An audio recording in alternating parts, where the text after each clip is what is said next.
నమస్తే, welcome to our channel. మనతో పాటుగా స్టూడియోలో సీనియర్ జర్నలిస్ట్ సత్యమూర్తి గారు ఉన్నారు. వారిని అడిగి కొన్ని వివరాలు తెలుసుకుందాం. నమస్తే సార్. నమస్కారం అండి. ఢిల్లీ లిక్కర్ స్కామ్ కథ ముగిసింది. ఏపీ లిక్కర్ స్కామ్ కథ అసలు కథ ఇప్పుడే స్టార్ట్ అయింది. మరి ఈ కేసులో లేటెస్ట్గా ఎంట్రీ ఇచ్చినటువంటి ఈడీ ఏం చేస్తుంది? మరి ఈడీ చేసే దాంతో ఈ కేసు కథ ఎటు మలుపు తిరగబోతుంది అంటారు?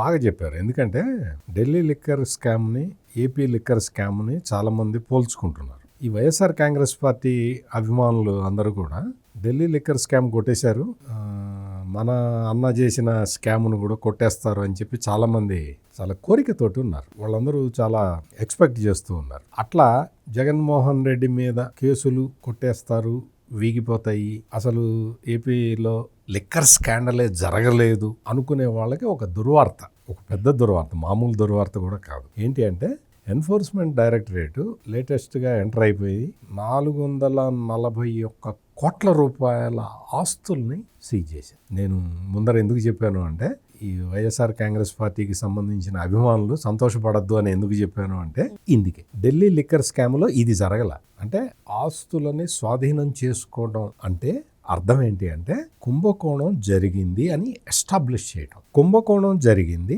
ఆ కుంభకోణంలో వాళ్ళు సంపాదించిన డబ్బులని తీసుకొచ్చి ఇక్కడ పెట్టారు. This is called money trial. ఈ మనీ ట్రయల్ ని ఢిల్లీ లిక్కర్ స్కామ్ లో ఎస్టాబ్లిష్ చేయలేకపోయింది సిబిఐ.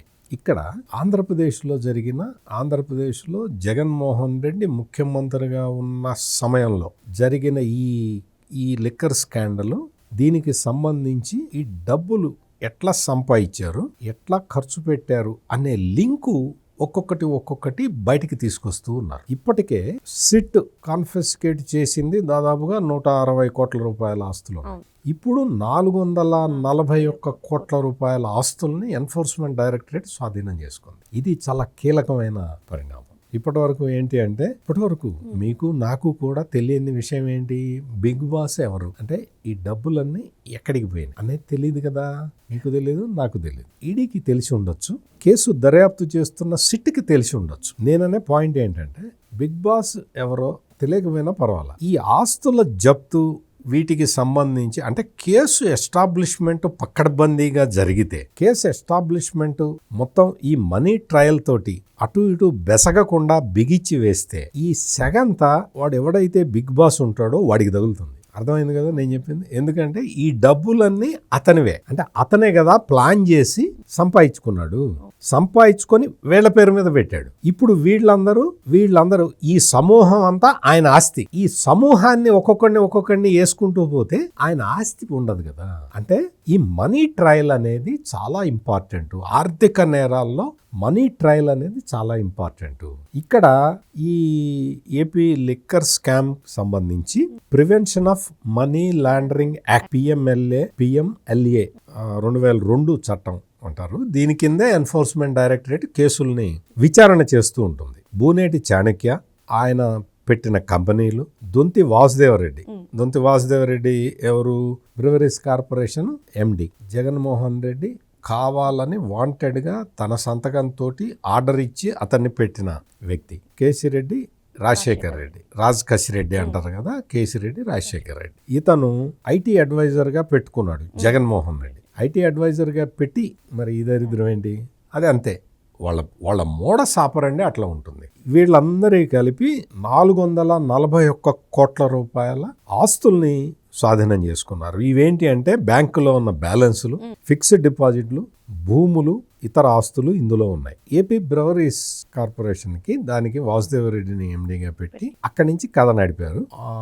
నేను ఇంతకు ముందర కూడా 2-3 సార్లు చెప్పాను. ఆటోమేటిక్ ఆర్డర్ సిస్టమ్ ని తీసేసి మాన్యువల్ గా చేసింది ఆనాటి ప్రభుత్వం పెద్ద. ఈ మాన్యువల్ గా చేయటం వల్ల వాళ్ళ బ్రాండ్లు, వాళ్ళకి కావాల్సిన కంపెనీలకి ఆర్డర్ ఇచ్చుకునే వెసులుబాటు చెప్పారు. ఎన్ఫోర్స్మెంట్ డైరెక్టరేట్ అదే చెప్పింది. ఈ ఆస్తుల్ని కాన్ఫిస్కేట్ చేసుకుంటూ ఎన్ఫోర్స్మెంట్ డైరెక్టరేట్ చెప్పింది ఇదే. ఇప్పుడు ఏదైతే నేను చాలా రోజుల నుంచి నేను చెప్తూ ఉన్నా, సిటెల్ సాఫ్ట్వేర్ ఉంది, ఆ సాఫ్ట్వేర్ ని ఆపేశారు. అంటే గవర్నమెంట్ అంటే ఆనాటి మంత్రి మండలికి, ఆనాటి ముఖ్యమంత్రికి తెలియకుండా ఇంత పెద్ద నిర్ణయం ఎట్లా తీసుకుంటారు? సిటెల్ సాఫ్ట్వేర్ ఆగిపోతే మళ్ళీ వెంటనే రీస్టార్ట్ చేయించాలి. కానీ మొత్తం ఆపేసి తీసి పక్కన పడేశారు అంటే ఆనాటి ప్రభుత్వ పెద్దకి దీనితోటి సంబంధం సింపుల్. అయిపోయిన తర్వాత ఈ ఆర్డర్స్ ఫర్ సప్లైని మొత్తం మార్చుకొని మాన్యువల్ గా మార్చుకున్న తర్వాత వాళ్ళకి కావాల్సిన కంపెనీలకి ఆర్డర్స్ ఇచ్చుకొని క్రేట్కి ఇంత అని చెప్పి ముడుపులు తీసుకున్నారు. ఈ ముడుపులు ఒక ఎత్తు, ఇంకొకటేమో ఆర్డర్ ఇచ్చినందుకు ముడుపులు, ఇంకొకటేమో క్యాష్ ట్రాన్సాక్షన్స్, బాటిల్స్ మందు బాటిల్స్ అమ్మే దగ్గర క్యాష్ ట్రాన్సాక్షన్స్, అంటే 3 రకాల డబ్బులు ఇందులో ఇన్వాల్వ్ అయి ఉన్నాయి. ఇవి ఈ మొత్తం అంటే 15% 20% వరకు లంచాలు ఇస్తేనే ఈ డిస్టిలరీలకి ఆర్డర్లు ఇచ్చేవాళ్ళు. అదే ఎన్ఫోర్స్మెంట్ డైరెక్టరేట్ చెప్పింది. ఈ మొత్తం ఈ వ్యవహారంలో అంటే ఆర్డర్లు ఇవ్వటం, అది సప్లై చేయటం, దాన్ని ట్రాన్స్పోర్ట్ చేయటం, దానికి అమ్మిన తర్వాత మళ్ళీ క్యాష్ కలెక్షన్, ఇవన్నీ చేసిన వాళ్ళు 3. బూనేటి చాణుక్య, ముప్పిడి అవినాష్ రెడ్డి అలియాస్ సుమిత్, మహమ్మద్ సైఫ్ అనేవాళ్ళు వీళ్ళ 3 కీలక పాత్ర పోషించారు అని చెప్పి ఎన్ఫోర్స్మెంట్ డైరెక్టరేట్ క్లియర్ కట్ గా చెప్పింది. ఇది మొత్తం 3,200 కోట్లు 3,500 కోట్లు కాదు, అంతకన్నా ఎక్కువే అనేది ఎస్టాబ్లిష్ చేసింది. ఈ మొత్తం ఏంటంటే ఈ Adan distilleries private limited, Leela distilleries private limited, UV distilleries, ఈ 3 కూడా ప్రధానమైన పాత్ర పోషించినాయి అని ఎన్ఫోర్స్మెంట్ డైరెక్టరేట్ చెప్పింది. ఈ 3 అదాన్ డిస్టిలరీస్, లీలా డిస్టిలరీస్, యూవి డిస్టిలరీస్ ఇవన్నీ కూడా వీళ్ళు నియంత్రణ చేసినవి. విజయసాయి రెడ్డి కూడా ఒకసారి చెప్పాడు అదాన్ డిస్టిలరీస్ గురించి. లీలా డిస్టిలరీస్ గురించి అంతకు ముందరే నేను చెప్పాను. ఎందుకు అంటే వాళ్ళు ఎక్కువ ముడుపులు ఇచ్చారని చెప్పి వాళ్ళకి ఇచ్చేసారు. అది అసలు పేపర్ మీదే ఉంది, అసలు డిస్టిలరీ దానికి యూనిటే లేదు. యూవి డిస్టిలరీస్ అంటే మనకు తెలుసు రాజకేశ్ రెడ్డికి సంబంధించిన వ్యవహారం ఇది. ఇవన్నీ కూడా వీటికి అసాధారణంగా ఆర్డర్స్ ఇచ్చారు. అంటే సాధారణంగా అంటే ఏంటి, అసాధారణంగా అంటే ఏంటి?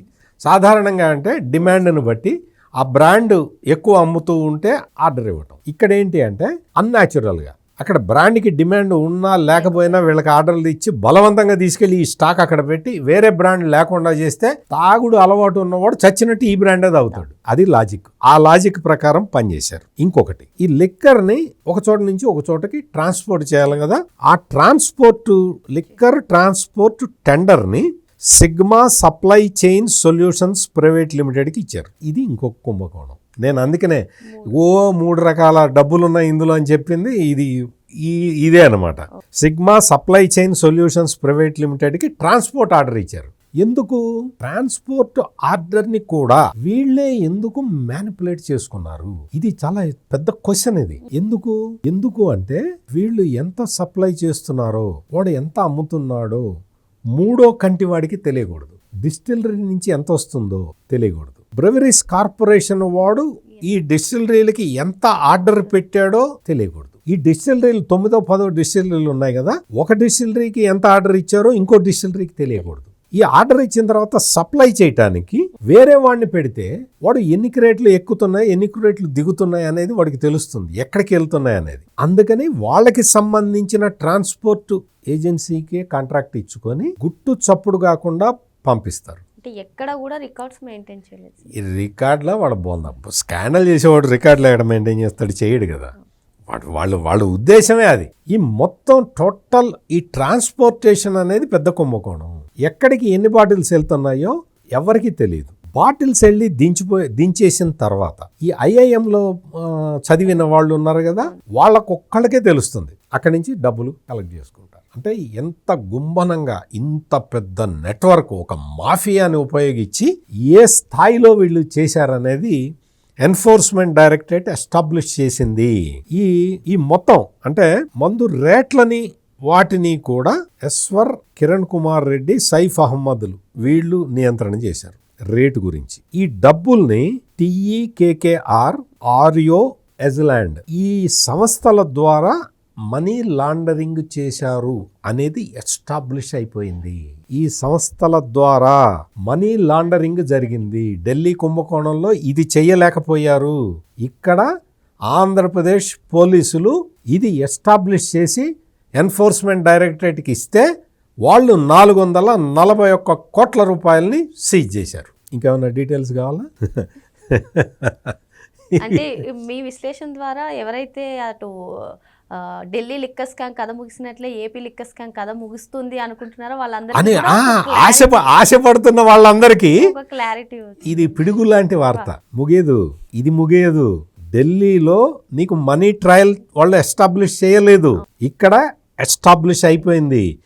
ఏ కంపెనీల ద్వారా TEKKR, అర్యో, ఎజ్లాండ్ ఏదో ఈ కంపెనీల ద్వారా మనీ లాండరింగ్ చేశారు అనేది కూడా ఎస్టాబ్లిష్ అయిపోయింది. వీటి కోసం, ఈ ముడి సరుకు కోసం, ప్యాకేజీ కోసం నకిలీ కంపెనీలు ఏర్పాటు చేశారు. డిస్టిలరీలకి ముడి సరుకులు కావాలి కదా మందు తయారు చేయడానికి, దానికి ఆ ప్యాకేజీకి మొత్తం అంత దొంగ కంపెనీలు మొత్తం. వీళ్ళు ఈ బ్యాంకుల్లో కొంతమంది ఈ డబ్బులు బ్యాంకులు వేస్తారు కదా డిస్టిలరీ వాళ్ళు, కొంత వైట్ చూపించాలి కదా, అది కూడా తీసుకొచ్చి బ్లాక్ గా మార్చుకున్నారు. వైట్ గా వచ్చిన దాన్ని కూడా బ్లాక్ గా మార్చుకున్నారు. తర్వాత ఈ డబ్బులు తీసుకొచ్చి రియల్ ఎస్టేట్ కంపెనీల్లో పెట్టుబడులు పెట్టారు. రియల్ ఎస్టేట్ కంపెనీల పేర్లు ఏమిటి అంటే ఎస్నోవి infra projects limited, ED entertainment, uni corporate solutions private limited, tag developers. ED entertainment అంటే ఎన్ఫోర్స్మెంట్ డైరెక్టరేట్ వాళ్ళు కంగారు పడి ఉంటారు, ఇదేంది మన పేరు పెట్టుకున్నారని. వాడు అట్లా పెట్టుకుంటాడు, మరి అంతే కదా.